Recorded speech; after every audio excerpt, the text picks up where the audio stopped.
Hi everyone, this is Matt. Welcome back to Touchgrass Gardening. Today we are not in the yard, we're actually in my bathroom.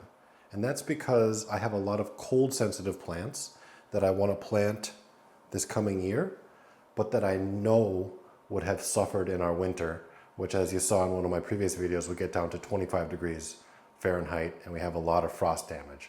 So I want to show you what I have here in what I've built as my temporary greenhouse. At least that's what I tell my wife, for the winter.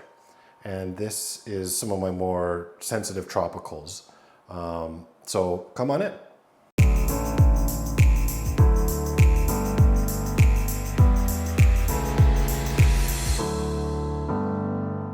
The reason that I like buying plants in the fall and right before the winter is it's usually the best time to get things priced cheaply. So a lot of our nurseries around here, they'll just try to clear inventory right before the first frost. And you can get things like 50, 80% off. And that's what I did with most of the plants that are in my bathtub here. And I'll go through these plants with you first and then talk about my setup for how I've kept them healthy, because they're doing amazing. And this is the first time I've done this. And I thought I'd like to share my learnings, how it's going so far this winter, because this Barbados Cherry just flowered. It's not going to have fruit because there's no bees in my bathroom, but you can tell that they're happy. And so, like I said, there's a Barbados Cherry here. This is a pretty cold sensitive plant, and it would be totally defoliated if I had it in my yard. So I had gotten this for, I think it was $25. Normally they're like 80 bucks. And the nursery just wanted to get rid of them before the winter. This here is a Royal Poinciana. You saw the one Royal Poinciana that I have in my yard, in the front yard, which is the red variety. But this is the yellow variety of Royal Poinciana, and this is the more rare variety, or at least I can't find it at nurseries around here. So I had to order it from Etsy. And so it came as this 1 foot plant this past summer, and it was still pretty small when I thought a frost was coming. So I'm gonna bring it inside. It would have really struggled if I'd kept it outside this winter, and I was afraid it was gonna die. I've been babying it for months, so I wanted to make sure it lived through the winter, and so I brought it in. This thing had almost totally defoliated, even when we got down to about 35, 40 Fahrenheit. And now all this is new growth in the last, I would say, month, 3 weeks. And it is really enjoying it here. It's probably going to be sad when I actually plant it in the ground outside next spring. But this is Royal Poinciana. Behind the Royal Poinciana is this guava. It's a Beaumont Red. This was also heavily on discount at one of the nurseries that we have here. I think it was $30, normally like $70. And it was the last guava that they have. I have a Mexican cream guava in my yard, which has heavy frost damage from the 25 degrees that we had earlier this year. This one is even more cold sensitive than the Mexican cream. And because I had bought it in November, I didn't want to put it right in the ground and know that it would get damaged and then have to regrow all that in the spring. So I thought I'm going to keep it inside and keep it in my temporary greenhouse. And probably the last one I'll talk about is this silk floss that I have back here. And this has a ton of new growth since I brought it inside. But this is a white silk floss. The one that I have in my backyard is a pink silk floss. That's also a more common variety. So the white silk floss is actually one you see very rarely. It's one that I ordered on Etsy. Hopefully it's actually the white version. You never really know with these sellers, but you have to hope, because that's the only place that I could find it and buy it. So that's a white silk floss.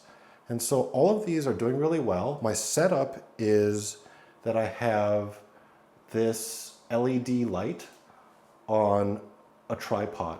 So there's actually 3 LED lights kind of in different directions, because I have taller plants and shorter plants in here. So I want to make sure that each part are getting different forms of light, like it's throughout the whole day that it's in the sun. And so I also want it to be on this tripod. And this whole structure came as one piece. It was just 40 bucks on Amazon. And I had never tried it before, but it's worked really well. and I'm glad that I got this one, just gave it a try. And I think it's 150 LEDs, and it doesn't put off any heat, but it's just the light source for the plants. And you can tell that it's plenty of light for them to grow well. The other concern about bringing plants into the inside that were outside for most of the year are bugs.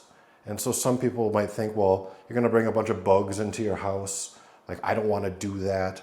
For me, that was a concern as well, but I ended up buying this fruit fly and mosquito attractor as well. I think it was 20 bucks on Amazon. And it has an LED light inside, which attracts the bugs. So at night, I do not have the big LED lights on, but I have this on. And so that's the only light in the room. So it attracts the bugs, and there's a small fan in here that sucks them down. And then there's a sticky piece of paper inside that you can just replace every few weeks with the dead bugs that it sucks inside. And so I haven't noticed any more bugs in my bathroom than I normally would, which is very few to begin with. So this setup has worked really well for me, and I wanted to share it with you because it's January still. And you might be thinking, you know, I go outside in the daytime to put my plants outside for the sun, then at night I have to bring them in, and it's so annoying. I hate doing that. And that's what I did for the last 2 years with the couple pots that I had that I wanted to get sun, but I didn't want to have any frost damage. So I would always go in and out every night. And this is a solution that has worked wonderfully. Oh, and then watering. When plants are on the inside, you don't water as much as you do when the pot is baking in the sun. So I only water these pots once a week, and I don't really completely flood them. I just water them enough that I see a tiny bit trickling through, and then I'm done. And it's actually a pretty low amount of water. So you're watering less when they're in your tub or your bathroom inside somewhere than if they were outside, because you got to think about the sun is generally baking that black pot all day long as well.